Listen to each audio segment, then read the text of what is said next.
My name is Ethan, and the night my marriage ended started at 2:47 a.m.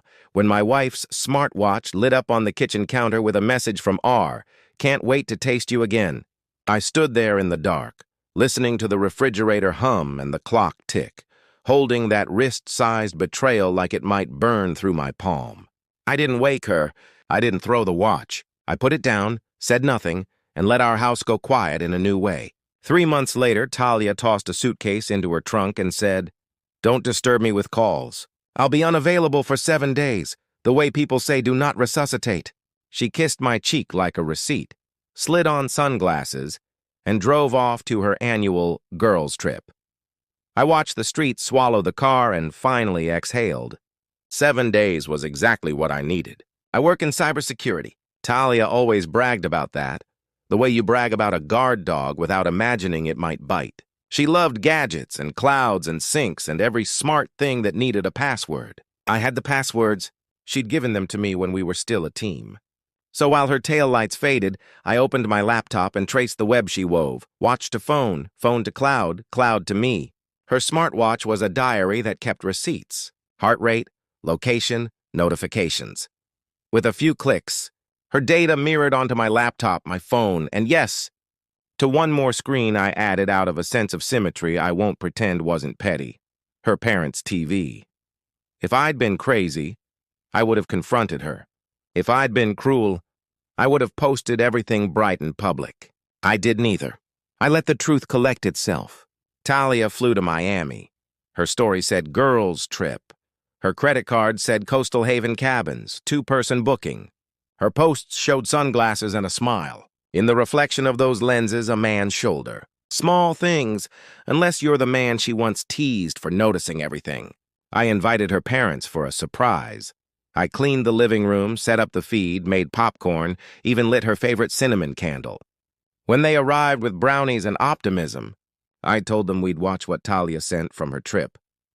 The TV flickered, and there she was, my wife on a deck with the ocean behind her, hair loose, sundress bright, a glass of wine in hand. A moment later, her boss walked into frame, shirt half-buttoned, comfortable in a way that meant this wasn't their first time. Her mother's smile stalled. Her father leaned forward. On the screen, Talia laughed, pressed a kiss to the man's mouth, and the ocean kept applauding the shore like nothing was wrong. I didn't narrate. I didn't gloat. I let the sound of waves and glass say what I couldn't. Then the door of the cabin swung open and 5 men stumbled in, drunk, loud, phones out like they were filming a prank. Panic replaced the flirtation on my wife's face. The boss tried to bark authority, but looked ridiculous doing it half-clothed and holding a wine glass. Someone threw a bottle. It shattered. The camera jolted. Shouting, a scuffle, a shout of "turn that off," and then the feed died. Silence held the room. Her mother cried. Her father fumbled for his keys. I stared at a blank screen and felt my anger drain into something colder. A police officer called hours later. There had been a disturbance. 1 man was dead. My wife was at a hospital, bruised, in shock. I didn't go. I didn't know how to sit beside a person who had killed my trust long before anybody else got hurt. By morning, headlines ran faster than the truth. Cabin brawl leaves executive dead. Marketing director at center of scandal. Comment sections divided themselves into juries. Her parents returned to my door, asking me to take the video down, what had leaked, what co-workers had surely passed along. I hadn't posted it, but I also hadn't hidden what I had seen. "You've made your point," her father said, voice tight. I told him I hadn't made anything. I'd only stopped protecting a lie. Talia came to the house 2 days later. She stood on the porch in a hoodie, sunglasses, bruises blooming at the edges. She looked small. "You did this," she said. "You lied first," I said. "You humiliated me. You humiliated yourself." I checked the Wi-Fi speed. She slapped me hard, more punctuation than pain. We stood in that doorway with 7 years between us like a river no bridge could span. She walked inside without asking. Her eyes fell to the smartwatch I'd left on the table, cracked, dark, a little monument to everything it had seen. "You synced it?" she asked. "It told the truth," I said. "More reliably than you." She sat on the couch like a visitor in a museum of a life that used to be hers. "I'm sorry," she said finally, and for once it didn't sound like PR. It sounded tired. "I don't need an apology," I said. "I need a different past." "We don't get those." She told me she had lost her job. The firm had started to collapse under the weight of its own statement. Lawsuits were lining up like storms off the coast. Her boss was the dead man. She started to cry, quiet and helpless, and I didn't move toward her. Pity is a step I couldn't take without falling. "I'll come for my things tomorrow," she said. I told her to take her time. "The lies left plenty of room in the closets," I added, because I hadn't yet run out of sharp things to say. After she left, I wiped the feeds, archived what mattered for lawyers, and deleted the rest. I thought revenge would taste sweeter than it did. It turned out to be clean more than sweet, like finally pulling out a splinter you'd learned to live with. The hearings were fast by the standards of these things. I brought documents. She brought explanations. When her lawyer argued emotional labor, mine projected screenshots of her chat thread about filing after graduation optics, of her calling me training wheels and a golden retriever with a debit card. The judge looked at the evidence and looked at her and denied spousal support. He ordered her to repay the money I'd spent, tuition, rent, 7 years of paid by one. Justice didn't feel like triumph. It felt like sitting down after standing too long.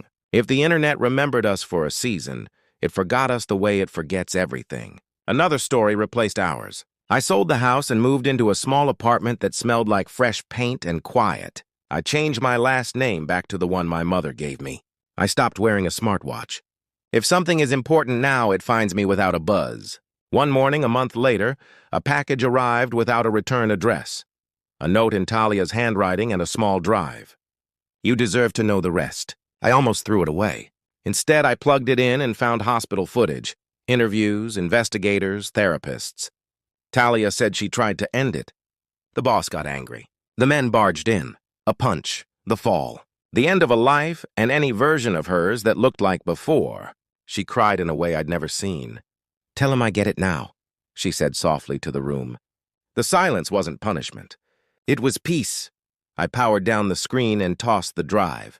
It didn't change the shape of what had happened. It did take a little of the heat out of my memory and leave something quieter. I started running, joined a gym, learned a few chords on a guitar, cooked something that didn't come in a microwavable tray. At work, I kept my head down and my hours reasonable. A coworker named Harper asked me to grab lunch sometimes. She was divorced too. We traded stories like postcards from countries we no longer intended to visit. "If you could say one thing to your ex, what would it be?" she asked. "Thank you," I said. "For what?" "For reminding me what peace sounds like when it's gone."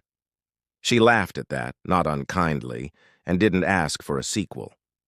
Some nights I walked the city just to walk. No destination, no soundtrack, but my own steps.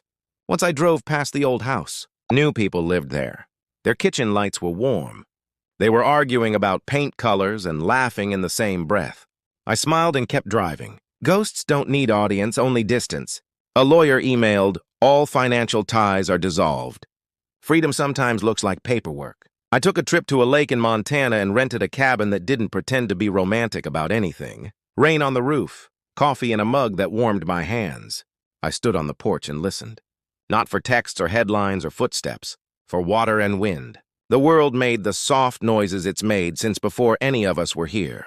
I said my last words to a past that couldn't hear me anyway. "You told me not to disturb you for 7 days. I didn't. The world did. On the drive back to the airport, I felt light enough to notice small things again. The way sunlight threads through a stand of pines, the way a road bends like a promise you don't have to keep to enjoy. I deleted the last unsaved number that might have been hers. Not a ceremony, just a tap. Bridges don't always burn.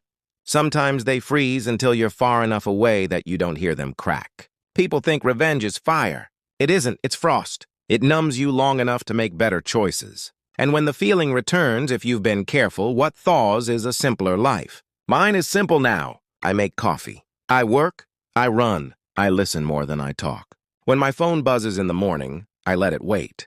Peace doesn't chase. It waits where you left it and hums when you finally come home. Thanks for watching PLs. Like and subscribe.